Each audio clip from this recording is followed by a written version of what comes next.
computer. And we're live, right? Yes. Awesome. Yeah, I see a little blinky red thing. All right, guys. Well, thanks everyone for making it to the first Space Decentral community meeting. My name is Patrick Donovan. I'm a part of Space Cooperative, the team behind Space Decentral. You'll meet a bunch of everyone else here too, and it looks like attendance just spiked. Nice. So let's start off with introductions. You heard a little bit about me. Patrick Donovan, work for Space Cooperative, and I want to be able to say that I can retire on Mars. So my question to you for your introductions is, what's your name? What do you do? And why are you interested in space? And I guess we'll start with, I think the order for attendance on the right side is the same for everyone. I'll just start. It's Susan here. Yes. Awesome. Hi there, I'm Dr. Susan Jewell. I'm the president and co-founder of Mars Academy USA, based here in Los Angeles. And I'm a space geek, specifically about human settlement on off-world planet, like, I don't call Moon, a planet per se, so I'm going to say Mars and beyond. So our organization, and I actually spoke at one of your meetings there. Thank you so much, everybody there. That was quite a while ago. Goodness gracious, last year. Anyway, we're very much involved in trying to train the next generation analog astronauts with the long-term vision of developing the first commercial astronaut corps. So we offer in-person, real-time, full analog astronautic training in our Mars deployable base camp, and we can do it indoors and outdoors. We also offer a lot of STEAmed workshop focusing on exponential technologies. So yeah, that's me, and my background is in space medicine, and also as you know, my focus now is in astronautics, as trying to make that into a discipline. That's me. Much more, but that was the elevator pitch. Thank you. Thank you. Who wants to go next? I guess I can go. I'm Yalda. I'm one of the co-founders of Space Cooperative and our Space Decentral project.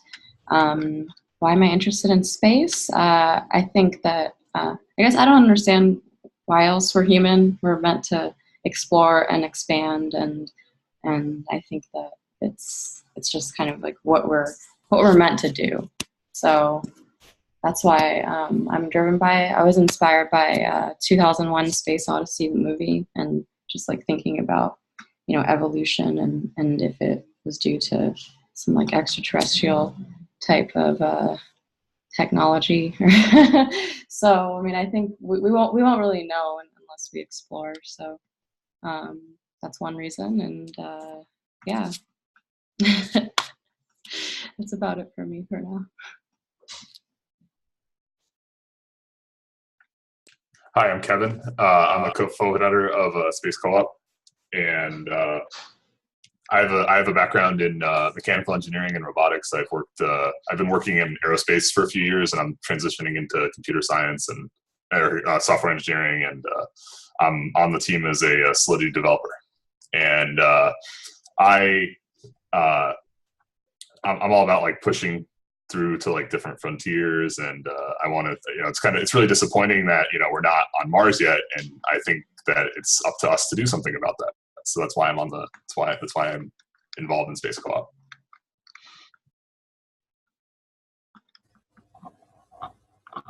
I guess I'll go next. My name's Sean. My background's in mechanical engineering. Graduated UCI 2013. Outside. Worked on a couple startups and industries for a while.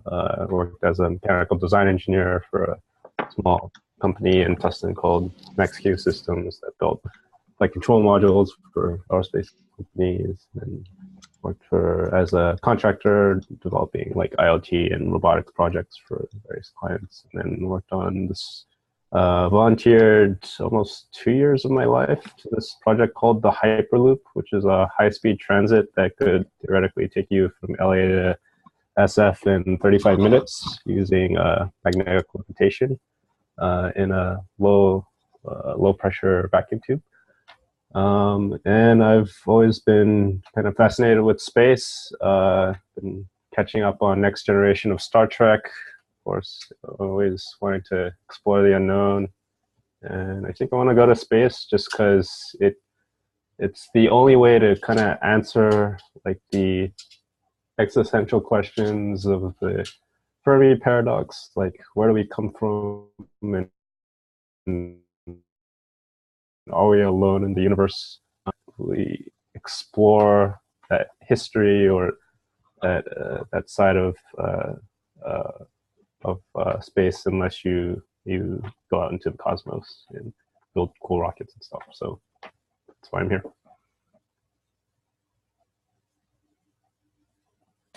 Okay, hi, I am Radek. I am, well, IT person, mostly, specializing in systems administration and development. I'm interested in, well, blockchain, making computers work, and space, of course, because space seems to be the most elegant and obvious solution to most of the problems we have now with our own planet. Resources, environment, and everything, quite a lot can be solved by going to space and harvesting resources there, moving manufacturing and heavy industry there. So, yes, I'm happy to be part of the Space Corp. Thank you. I'm Trace. My background's in digital product design and development, and I'm here because Yelda got me really excited about it. I just joined Consensus, working on a joint venture about oracles in partnership with Wolfram, and but I found out that there's a bunch of excitement around space. I'm a big fan of Isaac Arthur's channel, and got excited about space when I read Blue Dot on I think we should be in space because it's going to protect humanity by us and getting us to be more places than just.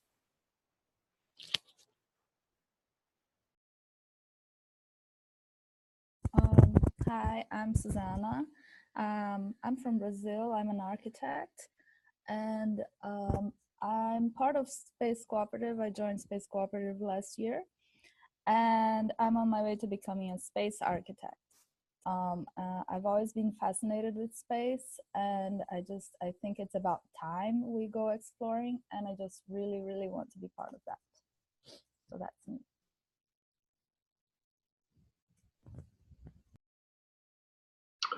Okay, I can go next. My name is Nate McIntyre. My background is in science and technology policy and political science, and I work on those things at the FAA Office of Commercial Space Transportation out in Washington.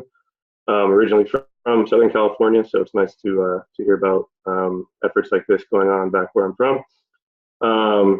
And read about this project, this group, a few months back in an article, and have kind of been following it off and on since as I've had time. Before my current job, I did a lot of volunteer work with the National Space Society and a few other organizations, and find efforts like this that are part of the broader kind of movement we see now towards democratizing space access and things like that. That's something that's personally very interesting and exciting to me. So thanks for having me. I'm here to listen and learn and see what's going on. Thanks.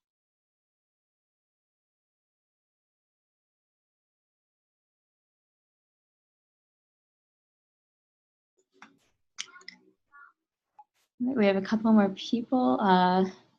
David Luther and Athena, and there's another David too.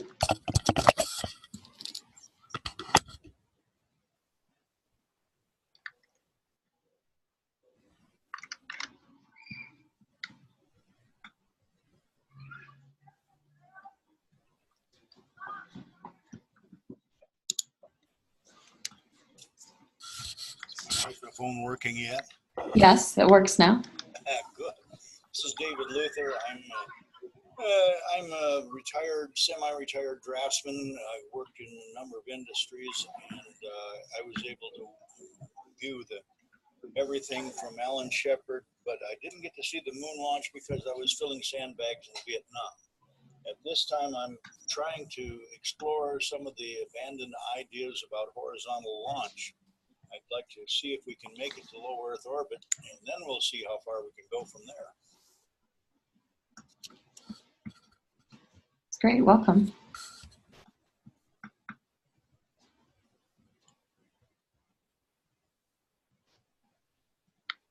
Okay, so I suppose that's on to me then. So as you can see, my name is Athena. I am a graduate student at the University of Wyoming at this time in the botany department. Currently, I'm working on added remote sensing applications using drone technology, but I'm also busy putting plants in space on CubeSat, so it should be a fun project to continue to develop. I certainly am excited to bring life to other worlds, and am looking forward to that. Also do a fair amount with blockchain technology and developments. I've got a nice mining rig running over here next to me, so I'm definitely looking forward to working with all of you. Awesome. What are you mining? Bitcoin, Ether? At the moment, Monero seems to be the one to go for. Yeah, less CPU intensive. And David Luther would send greetings from Wheatland, Wyoming to you folks in Laramie also. Great to hear from you. It's nice to know we have more space fans in the state. Only the Cowboys.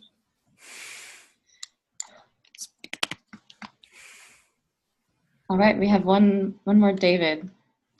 Is that someone else, or is that two computers?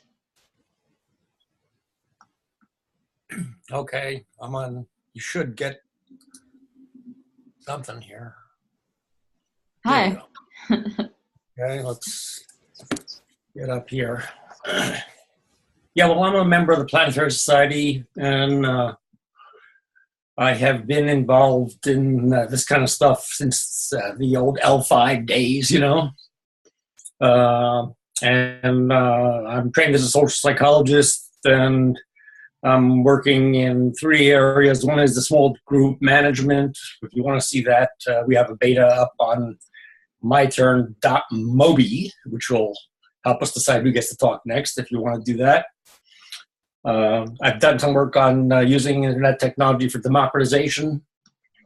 And now I am opening up a new area where I'm looking at controlling sexually transmitted diseases and sexual harassment using internet technology. So that's a little bit of a summary. And how did you hear about the group here? Good question. It's came through the pipeline somewhere. I don't remember where. Okay. Probably well, Planetary Society, you know. Awesome. Well, welcome. Or maybe on the blockchain side. I don't know.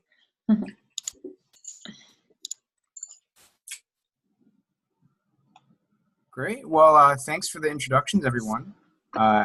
Without further ado, let's get started on the agenda items that we've got today.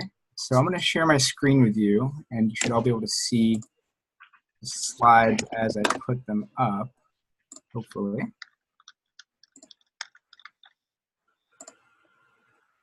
And present. Awesome.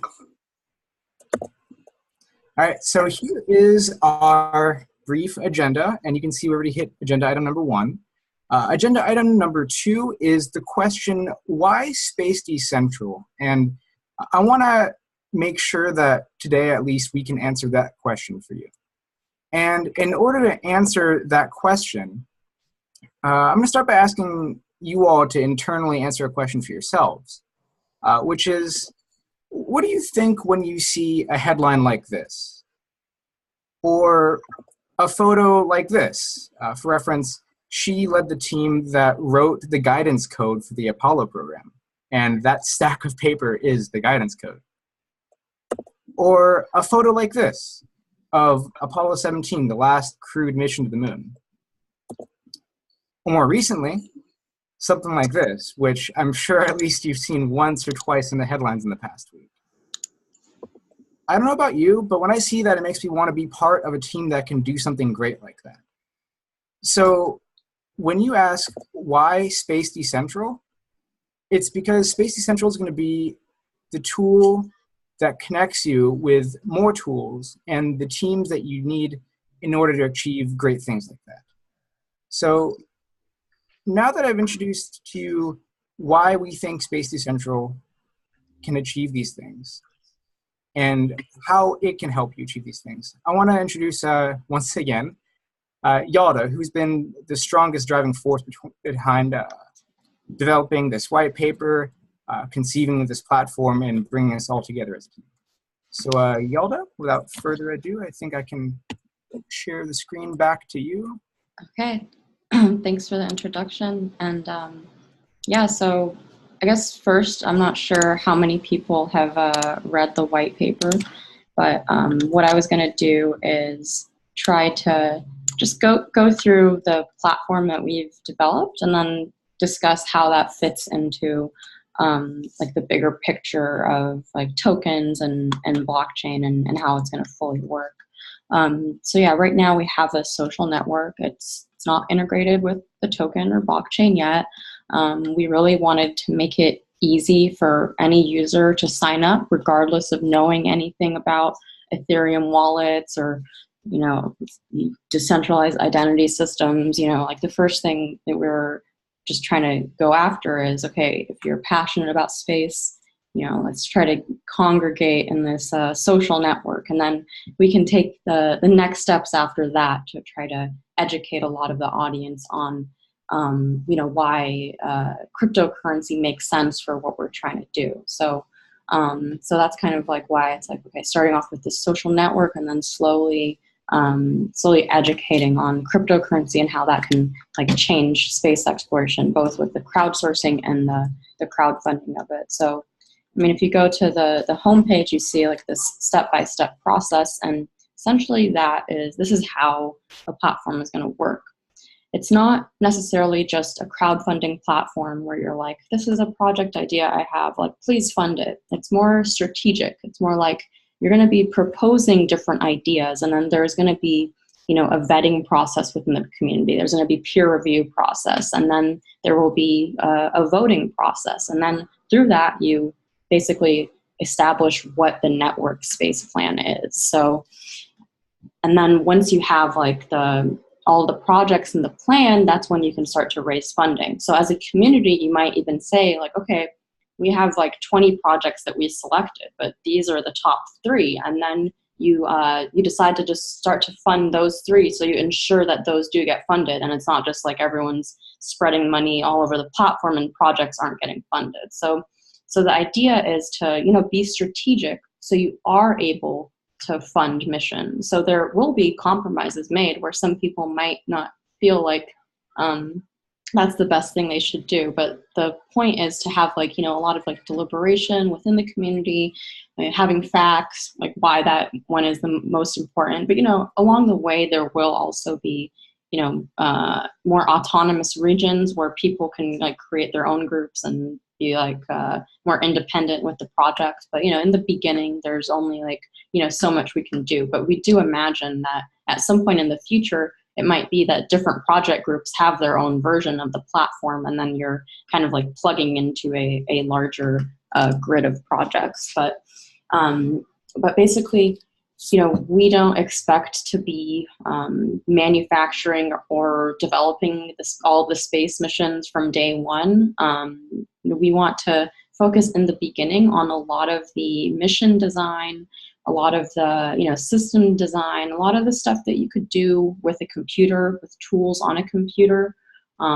So that's kind of like the initial like kickoff phase of the network, is really having these like fully developed plans, and also like the tools, like whether it's like the flight software, whether it's, you know, enhancing this platform to have additional collaboration tools. So that's a lot that you can also do, you know, together online. So that's why we're focusing a lot on what people can do on the internet together in the beginning. And then, we can take it to the next step as, you kind of reach different funding milestones. You make a decision on, where should our first manufacturing facility be? And then, you decide as a community, okay, that's where it should be. And then you fund it. Or it can end up being, there are like 5 different groups and they're all like campaigning for a manufacturing facility in their town. So, I mean, there are so many ways that this can evolve, and why we want to have these community meetings is, it's Space Decentral. It's not just about Space Cooperative that's leading this platform that's making all the decisions. The whole point is to get, everyone involved, get everyone's input, and then have like a framework in place for how you start to gain, more privileges in the network, and for that type of voting to occur, that's where the cryptocurrency, really comes into play. So one tool that we are going to be using, it's called Aragon, and this is how you use tokens to vote, essentially. And this is going to be really important also with integrating it with an identity solution, because you want to make sure that for a lot of the votes on our platform, it actually will be one person, one vote. So there has to be some kind of system that identifies that people are unique persons, unique people. Right now, you can go to Space Decentral, you could sign up for like 20 accounts. There's nothing that's like stopping you from doing that. And if we had a lot of things that were one person, one vote, and you have 20 accounts, then you can kind of get more votes. So with the cryptocurrency and with, identity solutions, you can ensure that, you can make it, there's an increased likelihood that you will have more one person, one vote, less bots. So the cryptocurrency and, tokenized solutions will really assist with that. But there's still a lot of that technology that needs to be become more foolproof, like the decentralized identity solutions and determining what the best one is.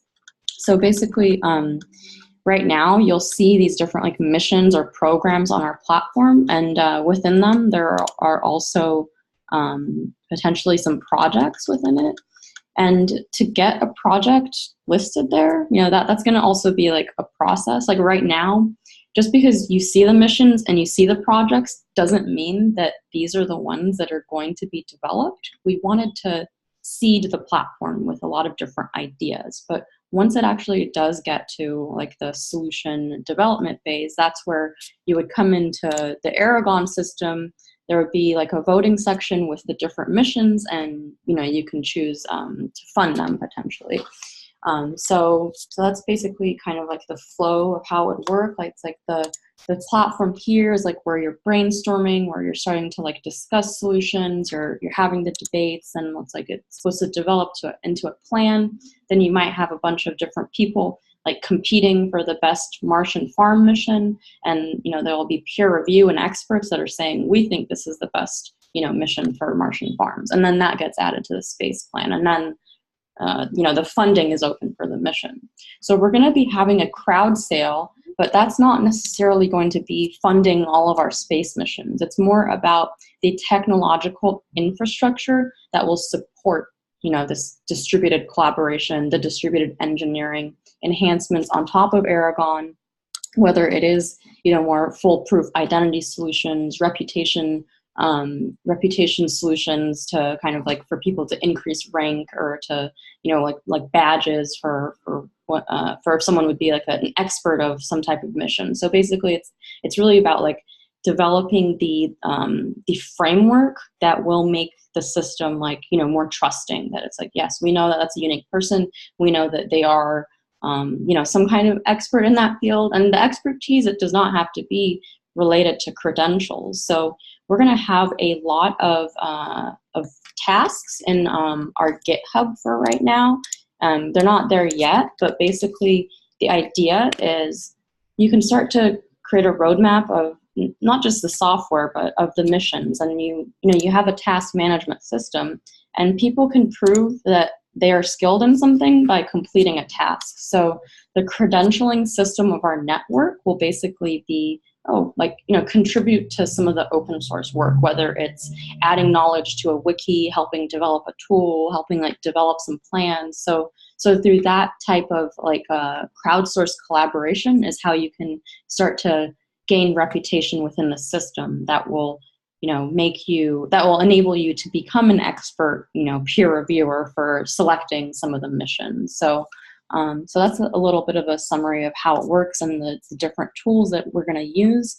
Eventually, we may move away from GitHub because there will be a solution on top of Aragon at some point that is more of a decentralized GitHub, and that would be fully integrated with all the tokens and the approvals that you're making. So that might be a little bit too much information right now. I'm not sure, but the detailed white paper will have more of those logistics, explained. If you haven't read the white paper brief or teaser now, I mean, I would recommend that. It does go into a little bit more details on some of the tools and the mechanics.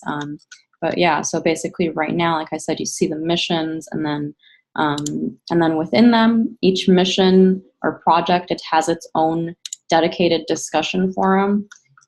So if you have a topic that's related to some of the stuff that you might already see down here, it's good to just try to find out what the best category or mission is, and then if it's just more general, you can also go to the forum from there. And here you still see like the cross posting of the different like missions or projects, but you can create a new post here, and that creates this like more general type of tab.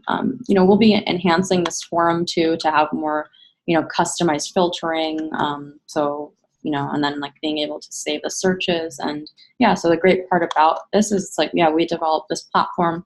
It's fully open source. It's on GitHub, and, we'll be adding the full roadmap on there too. So if someone's like, well, this feature would be helpful here, then it's like, okay, great. Well, we can build it. So that's the difference between using this versus like Facebook groups. It's like we have the power to keep enhancing this tool to better meet our needs.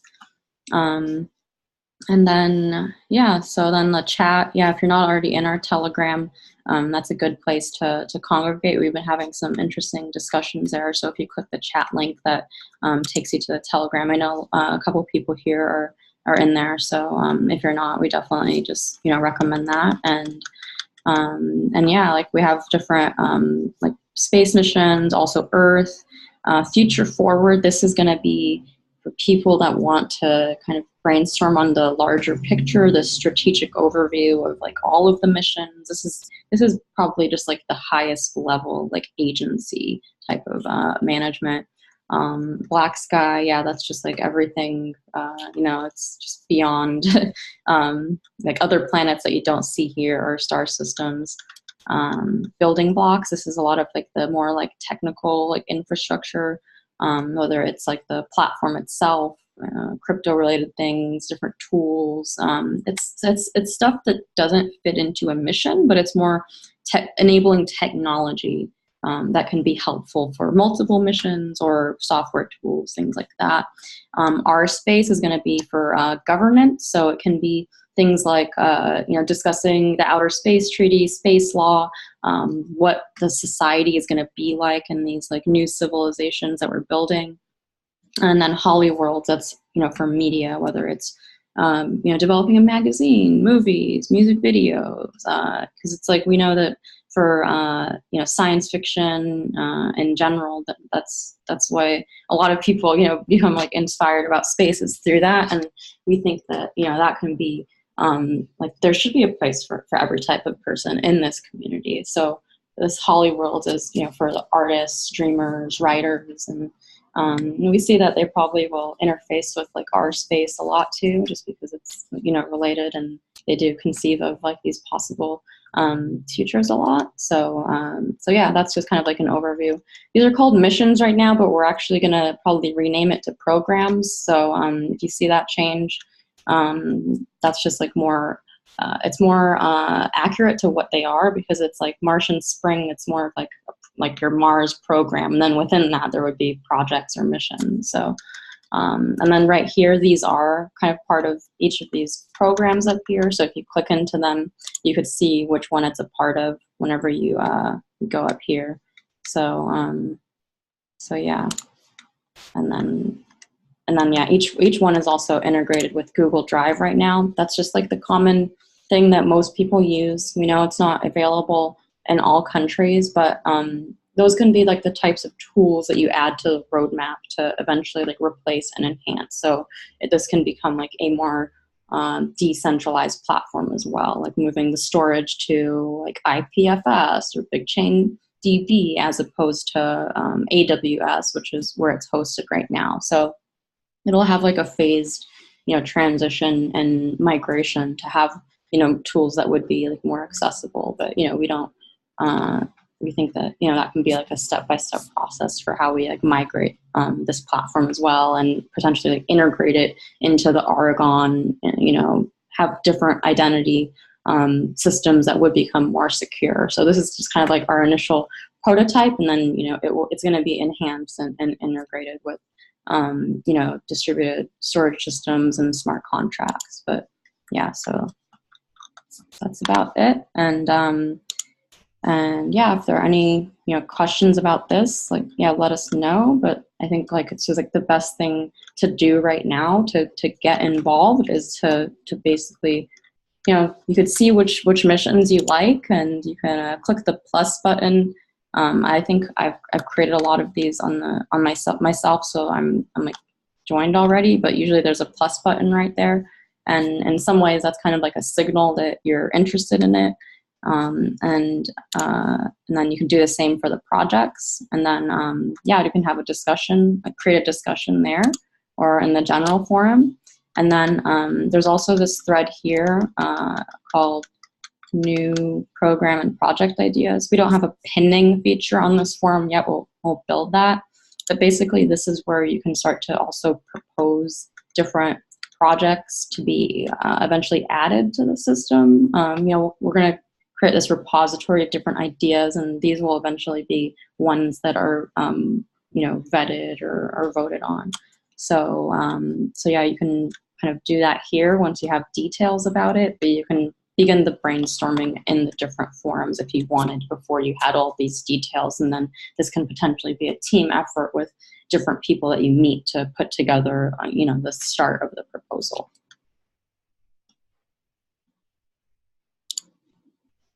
All right.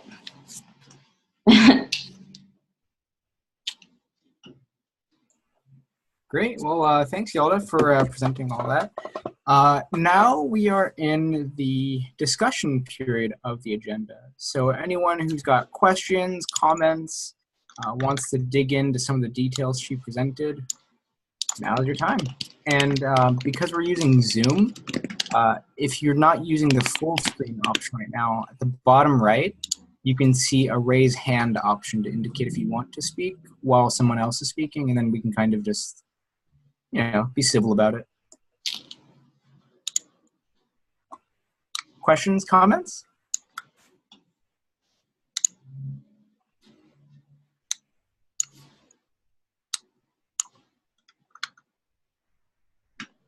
This is David Luther. I would just mention that the X Prize went from suborbital to the moon, and the last one proved to be a step a bit too far.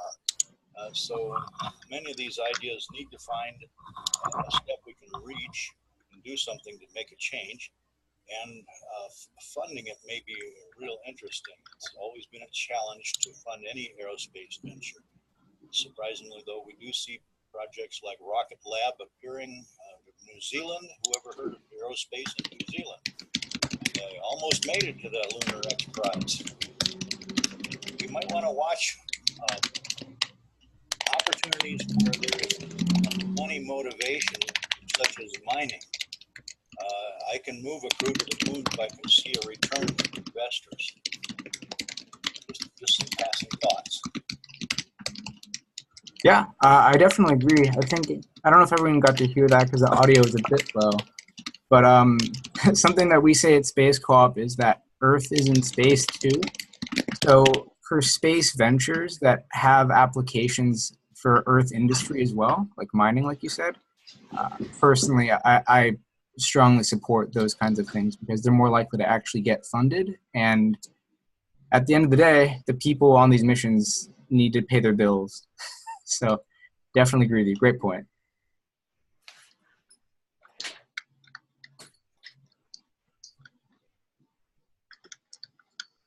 And there was some questions in the chat and about using how much I use Second Life and if we have any space projects going on there. And yeah, I just wanted to say we've definitely been like thinking about virtual reality and how that would fit into the platform and the projects there. The vision is eventually, since, you know, like I said, there's going to be a lot of like digital design work on a lot of these projects. So through that, you know, you'll have a lot of different models, and you might have scientists that are saying, oh, this is the best coordinate on Mars for our colony. So you can really actually just create these worlds digitally of the real science, the real engineering, and like the real location of where it would be. We think that that would be like the ultimate vision of what this platform and network transforms into eventually. And yeah, Susan, I know you've been doing a lot of VR stuff, and you've also like been trying to figure out like how can we like work together. And I mean, I guess I'd be interested to know how your VR technology might potentially fit into like some of the work that would be, you know, being developed on the platform as well. Thanks, Sheldon. Yeah, absolutely. Thank you for mentioning. So besides the fact that we actually have real in-person simulation training, which, by the way, I just posted, we are looking for call for astronauts. We have several missions in the Mojave coming up in the next few months. We also allow you to train via our digital astronaut simulation VR AR training program, and we're developing the content. If you go on our website, you can actually see a promo as well that we've already sort of developed, and it's kind of like giving you a little taste of what it's like. And so this one promo on our website is the EDL, entry, descent, landing sequence, but it's very short, and it's just giving you a sort of an idea what it is to join the digital astronautic training through the virtual world. So our idea, and which is what we're doing, because we already have, and if you're very interested, please email me to join the team. We already work with developers here in LA, part of the virtual reality and augmented reality content developers. So the idea, what we're doing right now, is very much what y'all do is just saying, is really translating everything that we've been doing in astronautic training, simulation training, and translating that into a digital world, so be part of our digital astronautic training program. So you basically, for example, you will be able to engage virtually in VR, and also we're working on the more deeper level of immersion, incorporating augmented reality. So VR AR is where you're able to engage. You come in, you're wearing the whole setup, of course, the goggles, the sensors, and you'll be able to do the tasks and be able to train yourself in these tasks. So when you come into a full simulation, you're actually trained to do, for example, space medicine, telesurgery, teleanesthesia. You also do, you go on a scouting mission, geological EVA, and so on and so forth. So you're able to do that virtually as a digital astronaut. And not only that, through Sansar, which is kind of like the extension of Second Life that Yada was talking about. So what we're working on is on the Sansar platform, basically you can also come in and as a multiplayer or multi-group, so you can interact with other avatars or digital astronauts and work together. This is kind of where we're going, so that eventually we can bring in, like, literally be able to train in a digital world with a crew. So that's something very exciting, and I'd love to be able to work with your community.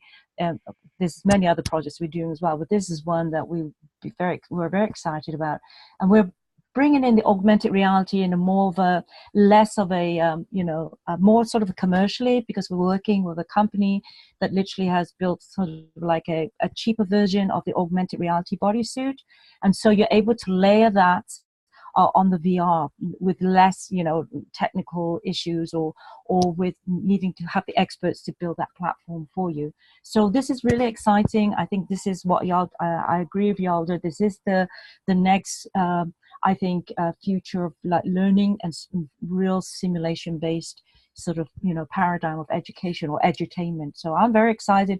If anyone's interested, just let me know. I've got my email up there already on the chat box. Yalda, I'd love to talk to your community as well. Whoever wants to work in our multiple projects, because we have a lot of projects as well.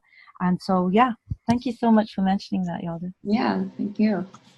I think David has his hand raised. David, did you want to say something?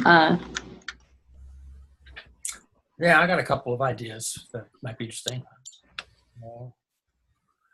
Am I getting the video out here? I'm still seeing your video. Are you seeing mine or what? Yeah, I see yours. Okay. Well, there's a bunch of Bitcoin millionaires, down in Puerto Rico at the moment looking for something to do. And that might be a place to tie into some cash flow. And maybe they could be convinced to set up a spaceport down there, maybe just for amateurs who want to see stuff blow up. Could be very popular. I think what we're facing is an ideological problem, really. Everybody is worried about, the planet overheating, overpopulating, and all this kind of total nonsense. And I think even though we know the Earth is not the center of the universe, almost all of the religious systems are still operating sort of on that assumption. And certainly in Denmark, Gaianism is the biggest religion in town. And we really got to break that to get the public, the mass public with us. So I think, we need really to have a sort of philosophical transition here. Where we start asking new questions. If we're going to send people to Mars, when they get there, we want the population to expand as rapidly as possible within the constraints of resources there. And I have just been corresponding with some anthropologists to ask them if they know of any work that has been done on this question. And pretty much all of the work in demographics is how to limit population growth. There's nobody who has even asked how to maximize population growth. I actually need that for my other little project on sexually transmitted diseases, But I think there is a tremendous gap, both on the religious philosophical level and on the science level, about questions that are just not being asked for philosophical reasons, and most people are still embedded in these old ideas, even though they might not be aware of it. And that's really a challenge that we have to face if this thing is really going to take off. So that's my thought. I really like the idea of island spaceports. Doesn't necessarily have to be Puerto Rico, but I think that's one of the projects on the network that I am definitely passionate about. Seeing if there can be a community that starts to help develop some plans. Maybe it can just be that you kind of have these like spaceport designs, and then you can just have a lot of them all over the world, and they can all be kind of different.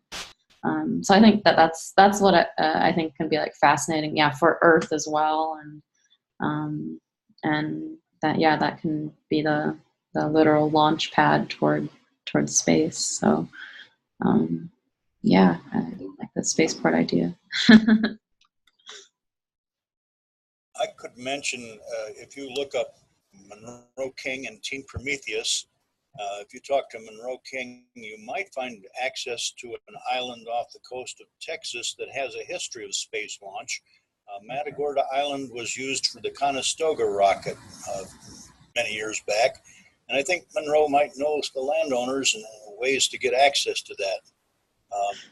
Team Prometheus is an open source space venture of its own, if you look them up on the internet.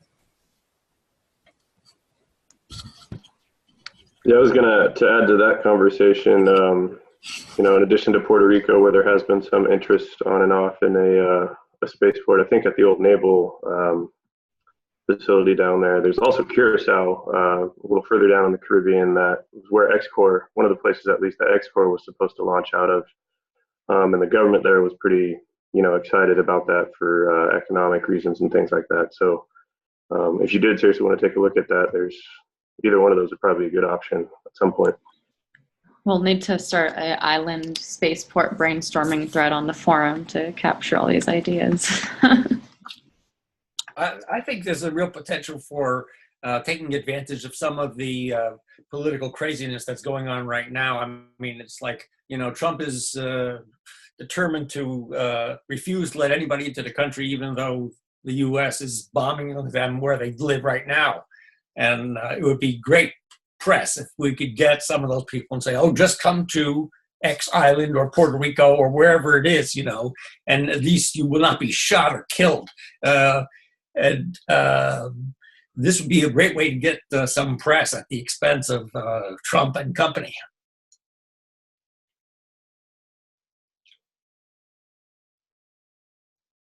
You may need some caution if we're going to be taking U.S. citizens to work on a space project with foreign nationals. As long as you're a U.S. citizen and you're working on any hardware that launches, you might have to deal with the State Department and international trade and arms restrictions.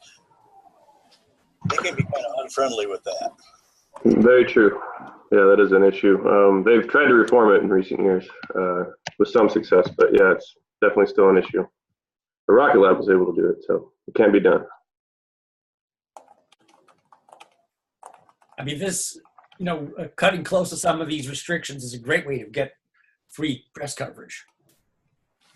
I mean, the guy who started, you know, GPG, I mean, he got tremendous publicity because the government was constantly saying they were going to sue him, you know, and they never did. But every time they said it, he got more people attracted to, you know, pretty good privacy, right? So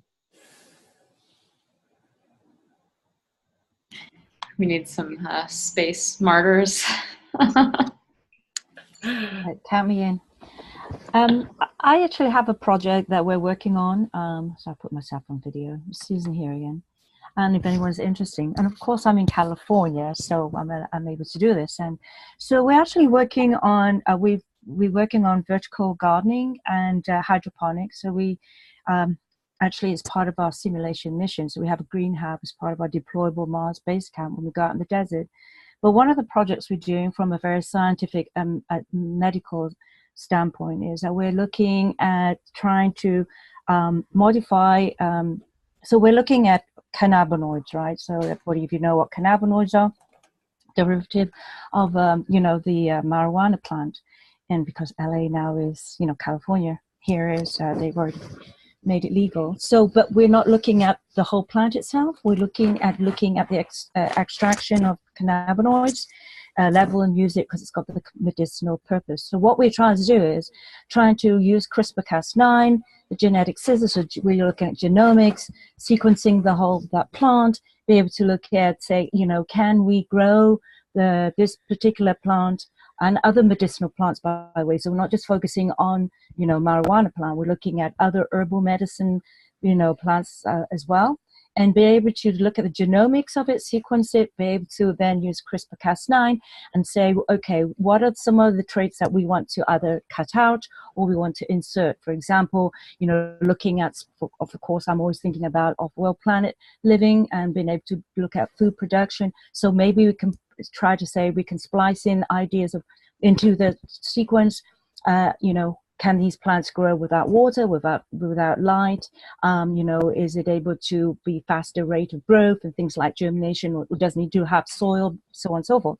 So this is kind of like from the genomics, genomic standpoint, and using technology to be able to look at that, but then also looking at growing it in regolith. So we have Martian regolith compared to lunar regolith, compared to, you know, our control, which is the commercial soil, potting soil that you can buy, and actually comparing that. So right now we're doing that because that's obviously, you know, it's doable right now to be able to just do that. But the next step, what we're trying to do is to design a protocol and a scientific procedure to be able to look at incorporating, you know, the technology of CRISPR-Cas9 into this project, and then to get funding.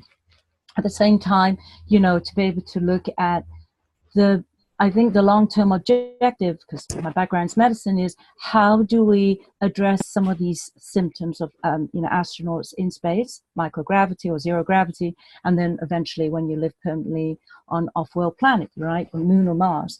you're going to have to address all these symptoms. So I think looking at the history of, marijuana plants, the cannabinoids, that it has medicinal effects, I think that would be a very interesting project. Plus, of course, other sort of, herbal plants that are already out there that are used specifically in Chinese medicine. So I'm very interested in that aspect. We already started the project, looking at growing these, seeds in these simulant regoliths. And so if anybody's interested and want to also collaborate and want to work with us, hey, I think that would be a project I think I'd like to put into this community, Yalda.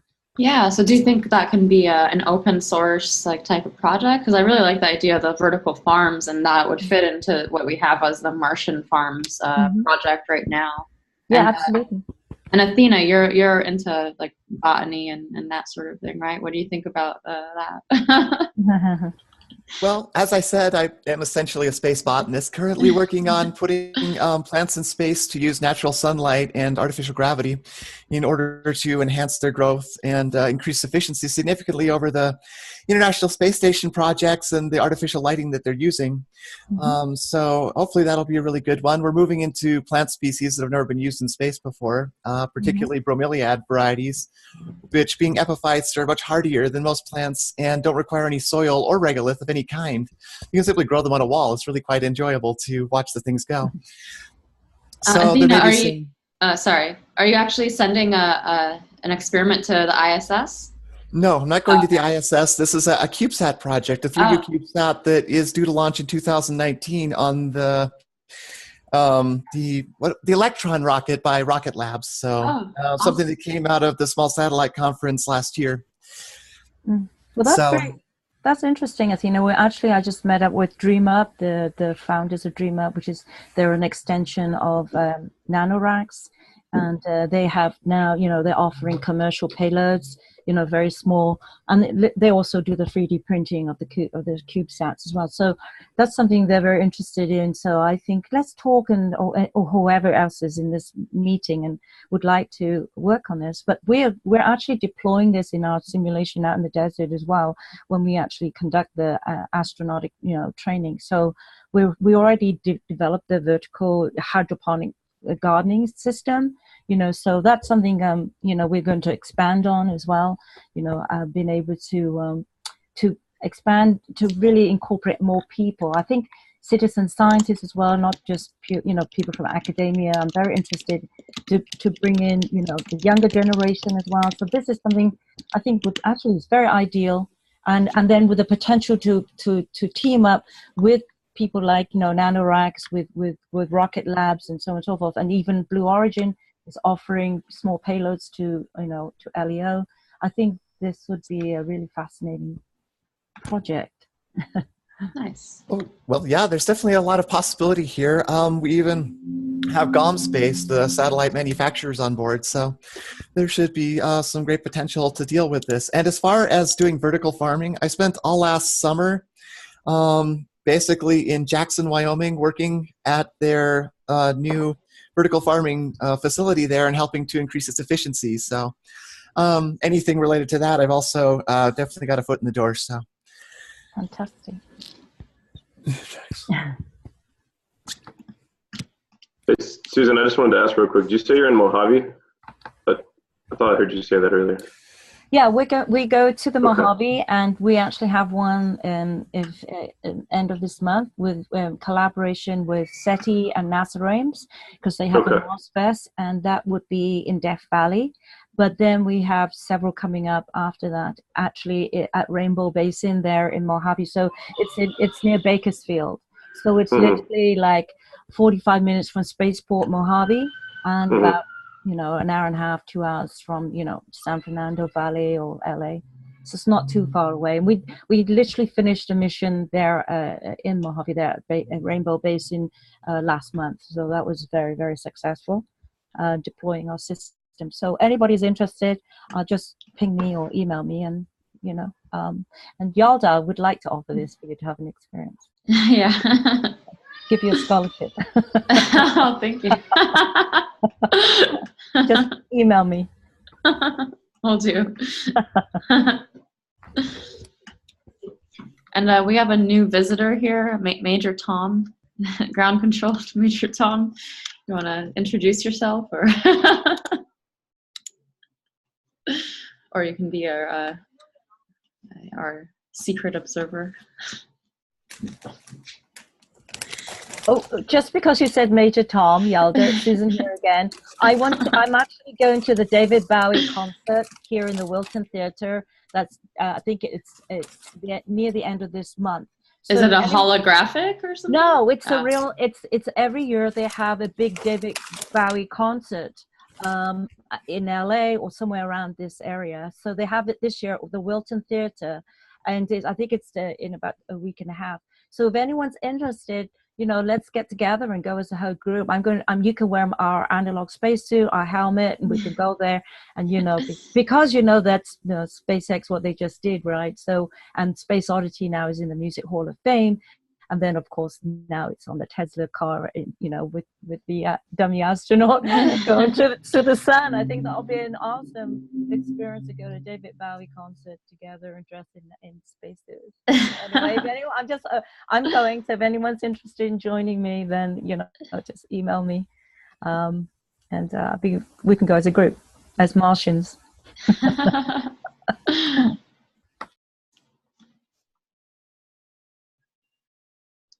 Wow, it's jealous. Okay. Well, we are getting a little close to the 12 o'clock meeting conclusion, so it's a good time to start wrapping up. I do want to say I'm happy that everyone found a lot of common ground to discuss. It sounds like a lot of interesting stuff to follow up on in the next coming meetings and Telegram and discussion on Space Decentral. We do want to make a couple quick announcements. Kevin or Sean, did you want to do that? Or should I do it? I can take over. Cool. So we've had a lot of good discussions about pursuits related to aerospace projects and expanding our reach beyond the Earth. And if you guys have read our preview or looked at any of the stuff we published, like our mission with Space Decentral is to kind of organize and unite all of these missions into a coordinated effort, so people can more easily find them and start working on them. And not only are we trying to work on that to build an organized system so people can earn payment for their work, but also on the blockchain. But we also are very into how we can make this a self-governing organization. And so because that's really to us, we are before we implement any of our governance software, we want to start playing with working groups kind of immediately, or as soon as we can organize the structures, the rules for it.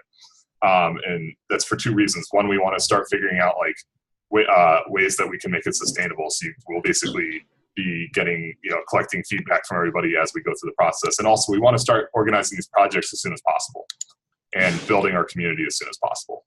And so we're going to start out humbly, and, we're going to start out building the tools that we need to get the platform going, and also working on small experiments that are achievable, like CubeSats and stuff. So the next meeting will probably announce the working groups and how they'll work and what it will take to be a part of that.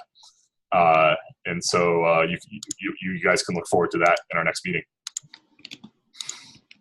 Yeah, and everyone, please join the Telegram link. That will be a nice place to casually talk about the different ideas, and then forum if you want to go into the detailed discussion. But the Telegram's fun for now, and sorry, go ahead. I forgot. Patrick, back to you. Thanks. All right, guys. So it was great getting to get to know everyone a little bit, hear about what everyone's up to, and happy that you guys stayed to hear our little piece about how to get to space and make humanity interplanetary. If you enjoyed this meeting and you had a good time and you like what we're doing, please, I encourage you to share on Twitter, Facebook, or any other social media that you happen to be a regular user of, and also to join the discussion on Telegram if you haven't already. I know Trace already sent you that link. If you didn't like the meeting or what we're up to, also please let us know so we can improve for next time, because this is supposed to be community driven and for the community. And to hear your piece, whether it's positive or negative, is a valuable way to get us moving in the right direction for everyone. With that being said, thanks everyone for coming, and see you at the next meeting or on Telegram. Yes, thank you everyone. Thanks. This is great. Awesome.